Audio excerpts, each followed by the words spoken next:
اب ایتھنس کے اندر جب اسٹیٹ میسیڈونیا کی پروٹیکٹوریٹ بن چکی تھی، اب ایتھنس میں ارسطو کا آ جانا، واپس آ جانا، لوگ اس کو شک کی نظر سے دیکھ رہے تھے، کیونکہ ارسطو کا تعلق میسیڈونین کورٹ سے تھا، سکندر اعظم سے تھا، لہٰذا وہ اس کو شک کی نظر سے دیکھتے تھے. مگر اس کے ساتھ ساتھ ارسطو کی جو اپنی مقبولیت تھی ایز اے ٹیچر وہ بڑھتی چلی گئی. پھر کیا ہوا کہ 323 BC میں بیفور کرائسٹ میں سکندر اعظم کی موت کی خبر پھیلی، اور جس نے سکندر اعظم کی جتنی بھی سلطنت تھی اس کے اندر بہت گہرے اثرات مرتب کرنے شروع کر دیے. یونان میں بھی اس طرح سے کافی تباہی پھیلنی شروع ہو گئی، فسادات ہونے شروع ہو گئے، اور ارسطو کے لیے مشکل ہو گیا کہ وہ وہاں پر اپنے آپ کو مزید سٹے کرا سکے. اور اس نے یہی سمجھا کہ سوکریٹ کے برعکس، کہ سقراط کے برعکس، کیسے سقراط نے تو یہی پریفر کیا تھا کہ وہ ڈیتھ سینٹینس لے لے، اور اس نے ایتھنس کو نہیں چھوڑا تھا، لیکن ارسطو کے مطابق یہ دانش مندی نہیں تھی، اس لیے اس نے ایتھنس کو اس حالات میں چھوڑ دیا جب اس وقت لوگ اس کو شک کی نظر سے زیادہ دیکھنے لگے سکندر اعظم کی ڈیتھ کے بعد. اب ہم آ جاتے ہیں ارسطوٹل کی جو فلاسفی تھی، اس کے اندر اس کا سب سے پہلا پوائنٹ آتا ہے وہ یہ ہے کہ سائنٹیفک میتھڈ. ارسطو کا جو سائنسی طریقہ کار تھا، ارسطوٹل سائنٹیفک میتھڈ جو تھا، جو اس کی تمام پولیٹیکل تھیریز کے اندر پریویل کرتا ہے، اس کا ذکر کرنا ضروری ہے. اس کے ساتھ ہی سب سے پہلی بات یہ جو وہ سائنٹیفک میتھڈ کو ایکسپلین کرنے سے پہلے کرتا ہے ارسطوٹل، وہ کہتا ہے کہ ایک ریاست، state is very much important for all the human beings. انسانوں کے لیے ریاست کا ہونا بے انتہا ضروری ہے، کیونکہ یہ ریاست ہی ہے جس میں رہ کر انسان اپنی زندگی اچھے طریقے سے گزارنے کے اپنے آپ کو قابل بناتا ہے. انسان کے اندر جتنا پوٹینشیل ہوتا ہے وہ کسی ریاست کے اندر، کسی آرگنائزیشن کے اندر رہ کر ہی وہ اس پوٹینشیل کا یوز کرتا ہے اور اپنے لیے ایک اچھی زندگی بناتا ہے. اور ساتھ ہی ارسطوٹل یہ کہتا ہے a good state produce good citizens, لیکن جو بیڈ اسٹیٹ ہوتی ہے اس کو بھی کوشش کرنی چاہیے کہ وہ اپنے لیے اپنے اچھے سٹیزنس جو ہے وہ پروڈیوس کرے. اور پھر ساتھ ہی دونوں کہتے ہیں، ارسطوٹل افلاطون دونوں کہتے ہیں کہ any state is better than no state, کہ کوئی بھی ریاست کا، کسی بھی طرح کی ریاست کا، بری ریاست کا بھی ہونا ضروری ہے نہ ہونے سے کچھ ہونا بہتر ہے. کیونکہ ریاست کیا ہوگا کہ ریاست اگر نہیں ہوگی، آرگنائزیشن نہیں ہوگی، اسٹیٹ نہیں ہوگی، تو اس میں پھر انتشار ہوگا، اس میں جو ہے وہ انارکی ہوگی، اور انارکی میں لوگ جانوروں کی طرح زندگی گزارنے پر مجبور ہوں گے اور وہ اچھی زندگی نہیں ہوگی. اور یہی تھاٹ لے کر ارسطو نے ایون ایک آمر کی ریاست کو، ایک ڈکٹیٹر کی ریاست کو، ایک ایسا شخص جو کہ رول کر رہا ہے، لوگوں پر ظلم و جبر سے رول کرتا ہے، اس کو بھی وہ افورڈ کرتا ہے. اور اس تھاٹ کو آگے چل کر ہم دیکھتے ہیں کہ میڈیول ٹائم کے اندر میکیاولی جو ہے، جو وہ اٹیلین فلاسفر تھے، انہوں نے ایک کتاب لکھی تھی دا پرنس، جس کی وجہ سے اس کے کافی جو ہے وہ فیمس ہوئے تھے. ہی واز بیسیکلی ڈپلومیٹ تھے، اور ڈپلومیٹ اس نے دا پرنس بک لکھی، اور اس بک میں انہوں نے جو فلاسفی دی، وہ فلاسفی کیا تھی؟ ایک حکمران کو کیسا ہونا چاہیے. اس نے دا پرنس کے لیے لکھا a prince should be brave like lion and cunning like fox, کہ حکمران کو شیر کی طرح گرجدار اور بہادر ہونا چاہیے اور لومڑی کی طرح مکار ہونا چاہیے. تو اس طرح وہ بڑا مین قسم کی جو ہے وہ رولر کو جو ہے وہ تھاٹس دیتا ہوا نظر آتا ہے. اور میکیاولی نے یہ تھاٹس کہاں سے لیے؟ میکیاولی نے یہ تھاٹ ارسطوٹل سے لیے، جو ارسطوٹل، کیونکہ ارسطوٹل بھی ہمیں ایک آمر کو بھی سپورٹ کرتا ہوا نظر آ رہا ہے. وجہ کیا ہے کہ ریاست کسی بھی طرح سے ہونی چاہیے، چاہے وہ جیسی بھی کیوں نہیں ہے. اب اس کے ساتھ ہی وہ آگے چل کے کہتا ہے کہ ان سوشل سائنسز اور in natural sciences whenever a student starts examining an item an assignment, کوئی بھی ٹاپک ہے، اگر اس کو اسٹڈی کر رہا ہے، اس کو ایگزامن کر رہا ہے، تو اپنے ایگزامینیشن میں، اپنے اس انالیسس کے اندر جو ہے، اپنے ایگزام کے اندر، اپنے اس معائنے کے اندر جو ہے وہ ہسٹری کو ایکسکلوڈ نہ کرے. ہسٹری ایکسکلوڈ نہ کرے، کیونکہ history is a main process جس سے اس کو چیزیں اخذ کرنے میں آسانی ہوگی. ہسٹری کو امپورٹنس دینے سے ارسطوٹل نے روایات اور رواجات کو امپورٹنس دی ہے، ٹریڈیشنز اینڈ کسٹمز کو امپورٹنس دی ہے. ٹریڈیشن اور کسٹمز کو امپورٹنس کیوں دیتا ہے؟ ارسطو کہتا ہے کہ یہ روایات اور رواجات جو ہیں یہ مجھے لاء سے بھی زیادہ امپورٹنٹ نظر آتے ہیں. کیوں؟ اس وجہ سے کہ یہ روایات اور رواجات معاشرے میں بہت ان کی گہری جڑیں ہوتی ہیں، پلس اس میں لوگوں کی ذہانت ہوتی ہے، کیونکہ اگر اس میں فائدہ نہ ہو لوگوں کو، اگر اس میں لوگوں کی دانش مندی اس روایات اور رواجات کے پیچھے نہ ہو تو یہ کبھی بھی معاشرے کے اندر آپریشنل نہ ہوں اور زیادہ دیر تک قائم نہ رہیں اور ختم ہو جائیں۔ مگر ہم یہ دیکھتے ہیں، ارسطو کہتا ہے کہ یہ روایات اور ٹریڈیشن جو ہوتی ہیں، رواجات جو ہوتے ہیں، یہ قائم رہتے ہیں اور اپنے آپ کو فنکشنل رکھتے ہیں، اپنے آپ کو افیکٹو رکھتے ہیں، تو دیٹ مینس کہ ان کے پیچھے کوئی نہ کوئی بیکنگ ہے، ان کے پیچھے کوئی ذہانت ہے جس کی وجہ سے وہ اس کو جو ہے وہ سپورٹ کرتا ہوا نظر آتا ہے کہ اپنے سائنٹیفک میتھڈ میں whenever you try to study a state, اس کی ہسٹری کو آپ ایکسکلوڈ نہیں کریں گے۔ فلاسفی آف اسٹیٹ کیا ہے؟ وہ کہتا ہے کہ ریاست کا مقصد کیا ہوتا ہے۔ انسان، وہ کہتا ہے کہ مین از اے سوشل اینیمل، انسان ایک سماجی حیوان ہے۔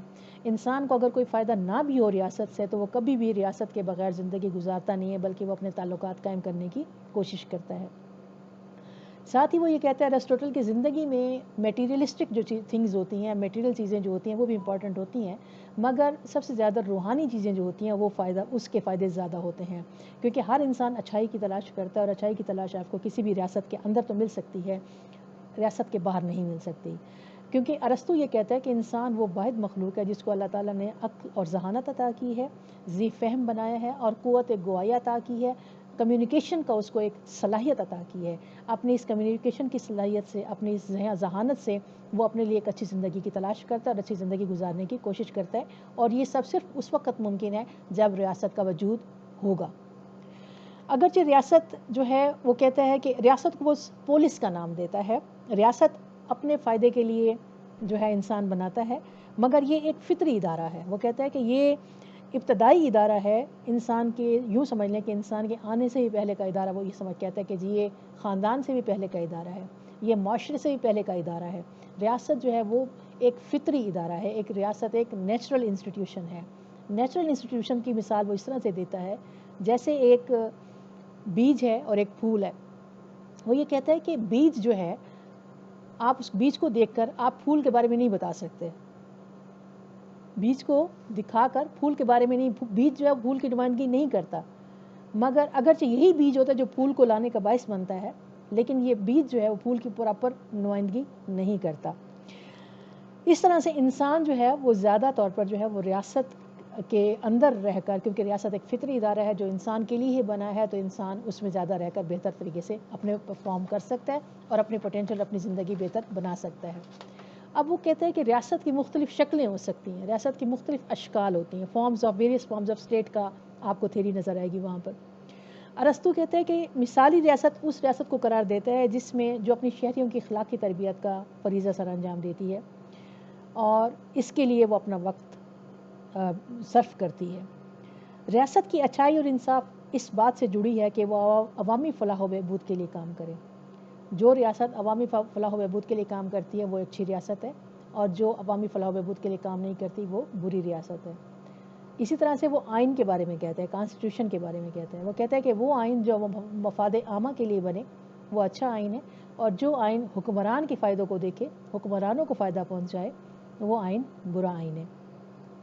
ساتھ ہی وہ کہتا ہے واٹ از کانسٹیٹیوشن؟ آئین کیا ہے؟ آئین ایک ایسا بنیادی قانون ہوتا ہے جس کے تحت ریاست کی حدود کے اندر موجود اداروں کو اختیارات تقسیم کیے جاتے ہیں، جن کو اختیارات اداروں کو جب دیے جاتے ہیں تو اس آئین کے اندر دیے جاتے ہیں، اور کوئی بھی آئین جو ہے، کسی بھی ریاست کا جو آئین ہوتا ہے وہ وہاں کی سٹیزنز کی کائنڈ اینڈ کوالٹی کا عکس ہوتا ہے۔ کوئی بھی آئین، کسی بھی ریاست کا آئین وہاں کی سٹیزنز کی کائنڈ اور کوالٹی کا عکس ہوتا ہے۔ ریاست کی کامیابی اس پر منحصر ہوگی کہ آئینی تقسیم برابر ہونی چاہیے، مگر ارسطو اس کو برابر نہیں کرنا چاہتا۔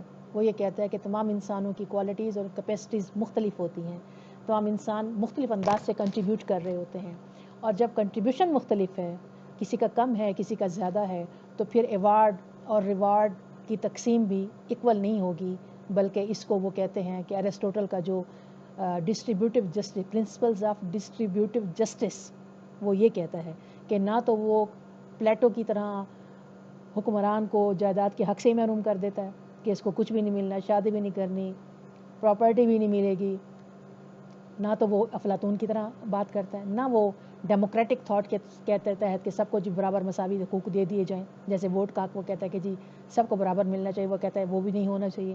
کیوں نہیں ہونا چاہیے؟ وہ کہتا ہے کہ اس کے لیے ایجوکیشن، اس کے لیے پراپرٹی، اس کے لیے کلاس، اس کے لیے فیملی کا جو ایک ڈسٹنکشن ہے وہ رکھنی چاہیے.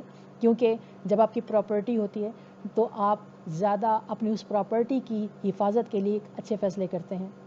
آپ نے اگر آپ ایجوکیٹڈ ہوں گے تو آپ اپنے ووٹ کا استعمال صحیح طور پر کر سکتے ہیں. لہٰذا اگر آپ سب کو ایکولی ووٹ کا استحق دے دیا جائے، جو کہ لوگ نہیں کر سکتے پراپر اس کا یوز، تو ارسطو اس کو بھی جو ہے وہ نگیٹ کرتا ہے. تو یہاں ڈسٹریبیوشن آف پاور کے حوالے سے بھی وہ یہ کہتا ہے کہ ڈسٹریبیوشن آف پاور سملر یا ایکول نہیں ہو سکتی، کیونکہ تمام انسانوں کے پوٹینشیل کم ہوتا ہے، برابر نہیں ہوتا. اس لیے پوٹینشیل جب برابر نہیں ہوتا تو ان کا کنٹریبیوشن ریاست کے اندر برابر نہیں ہوتا. جب کنٹریبیوشن برابر نہیں ہے تو پھر ایوارڈ اور ریوارڈ کا جو ڈسٹریبیوشن ہے وہ بھی جو ہے مساویانہ نہیں ہونی چاہیے.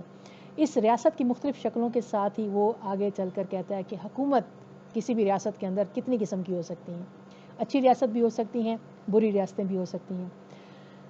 3 گورنمنٹس کو وہ اچھی حکومت کہتا ہے، اچھی کائنڈس کہتے ہیں. حکومتوں کی قسموں میں جب ہم آتے ہیں کائنڈز آف گورنمنٹ جو ایرسٹوٹل نے دی ہیں، 3 governments are the best form of government and 3 ان کی اپوزٹ جو ہوگی وہ بیڈ فارم آف گورنمنٹ ہوگی. اب کون see good form of government ہے؟ Number 1 مونارکی، rule by one man. Number 2 aristocracy, rule of few people who are working for the betterment of the public. 3 polity, more people, زیادہ سے زیادہ لوگ، جس طرح سے ہم ڈیموکریسی کا کہتے ہیں. تو وہ ڈیموکریسی کو نہیں یہاں کہتا، وہ کہتا ہے کہ ون مین دیٹ از مونارکی، ایک بندہ رول کر رہا ہے، ایک بادشاہ ہے وہ رول کر رہا ہے، اور وہ سارے کا سارا اس کی ایفرٹ جو ہیں وہ یہ ہیں کہ لوگوں کو اس کا فائدہ پہنچے، عوام کے بھلا کے لیے کام کر رہا ہے. تو that is a good government and that is called مونارکی. اور اگر یہی آدمی، ایک اکیلا آدمی رول کر رہا ہے ملک کے اوپر، کسی ریاست کے اوپر، and he is working for ہم سیلف، اپنے فائدے کے لیے کام کر رہا ہے، اپنے مفادات کو دیکھ رہا ہے، اپنے سرکلز کو فائدہ پہنچا رہا ہے، that is called dictatorship. So you can say monarchy is the best form of government, dictatorship is the bad form of government. کیونکہ ڈکٹیٹر جو ہے وہ اپنے فائدے کے لیے کام کر رہا ہوتا ہے. دوسری طرف وہ کیا، دوسری فارم آف گورنمنٹ جو بیسٹ فارم آف گورنمنٹ کہتا ہے وہ ارسٹوکریسی، چند لوگ جو رول کر رہے ہیں، مگر وہ چند لوگ رول کر رہے ہیں اپنے فائدے کے لیے نہیں، لوگوں کے فائدے کے لیے، عوام کی فلاح و بہبود کے لیے کام کر رہے ہیں. That is called aristocracy and that is a good form of government. اور اگر یہی چند لوگ اپنی تجوریاں بھر رہے ہیں، اپنے بینک بیلنسز اکٹھے کر رہے ہیں، that will be called oligarchy, چند سری حکومت. تو that is the bad form of government. تیسری فارم آف گورنمنٹ جو good form of government Aristotle نے دی ہے وہ ہے پولیٹی. پولیٹی کا مطلب ہے بہت سارے لوگ رول کر رہے ہیں مگر وہ عوام کی فلاح و بہبود کے لیے کام کر رہے ہیں. اور اسی کے برعکس اگر یہی بہت سارے لوگ کام تو کر رہے ہیں لیکن ان کا مقصد یہ ہے کہ ہمارا فائدہ ہو، عوام کا فائدہ نہ ہو، تو that will be called democracy. Democracy جس کو آج دنیا میں سب سے زیادہ اہمیت دی جا رہی ہے، جس کو سمجھا جاتا ہے کہ سب سے بیسٹ فارم آف گورنمنٹ ہے، جس پہ تنقید آتی ہے ایرسٹوٹل کے اوپر کہ ایرسٹوٹل نے اپنی فارمز آف گورنمنٹ کی جو تقسیم کی ہے اس میں ڈیموکریسی کو اس نے ایک بری فارم آف گورنمنٹ کی کیٹیگری میں فال کیا ہے. تو یہ ایرسٹوٹل کا جو ہے وہ اسٹیٹ کا تھیری، اسٹیٹ کا پرپس کیا ہوتا ہے کہ وہ انسانوں کو اچھا بناتی ہے، اور اس کے ساتھ ہی ریاست کے اندر کس طرح قسم کی حکومتیں ہوتی ہیں اور وہ حکومتیں اپنے کاموں کی وجہ سے اچھی اور اپنے کاموں کی وجہ سے بری شکل جو ہے وہ اختیار کر جاتی ہیں. تو I think today's lecture is enough for this.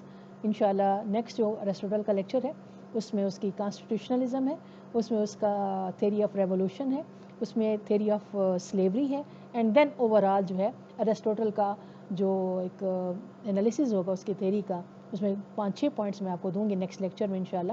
تو میں امید کرتی ہوں آپ کو یہ پسند آیا ہوگا. Thank you very much. Pakistan زندہ باد.